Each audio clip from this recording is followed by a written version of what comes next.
बिस्मिल्लाहिर्रहमानिर्रहीम। दानिया शाह शादी के बाद भी अभी मुश्किलात का शिकार हैं। उन पे मुश्किल आ रही है।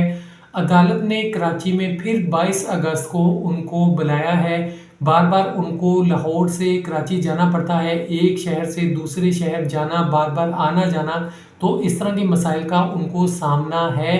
कुछ दिन पहले एक वीडियो अहमद शहजाद की आई थी जिसके अंदर उन्होंने कहा था मुझे धमकियां दी जा रही हैं, धमकियों में मुझे ये कहा जा रहा है कि तुम दानिया शाह को तलाक दे दो, उसका साथ छोड़ दो, लेकिन मैं ऐसा नहीं करूंगा। कुछ दिन पहले उनकी रोते हुए वीडियो आई थी जिसके अंदर उन्होंने कहा था मुझे सख्त धमकियां आ रही हैं, जिसके अंदर मुझे दानिया शाह को तलाक देने का कहा जा रहा है। शहजाद साहब ने ये कहा था कि मैंने दानिया को दवाओं में मांगा, 4 महीने तक मैं दवा मांगता रहा हूँ कि मेरी इनसे शादी हो जाए। मैंने इनको शादी के लिए कहा था तो इन्होंने फिर ये कहा था कि मैं दोस्ती नहीं करूँगी, बल्कि सिर्फ अगर शादी करनी है, निकाह करना है तो फिर करूँगी। तो उसके बाद मैंने इनको दवाओं में मांगा तो उसके बाद इन्होंने हाँ कर दी, तो इस तरह हमारी शादी हो गई।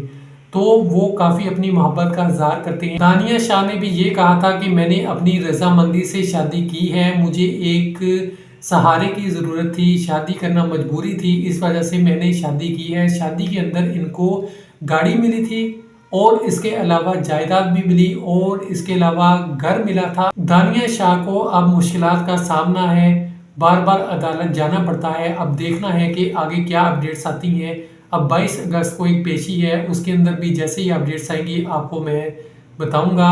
अगर आप चैनल पर नए हैं तो चैनल को ज़रूर सब्सक्राइब कीजिए, बेल आइकॉन पे क्लिक कीजिए ताकि हमारे चैनल पर आने वाली जितनी नई वीडियोस भी हैं वो आपको मिलती रहें। अपना बहुत सा ख्याल रखिएगा। खुदा हाफिज़।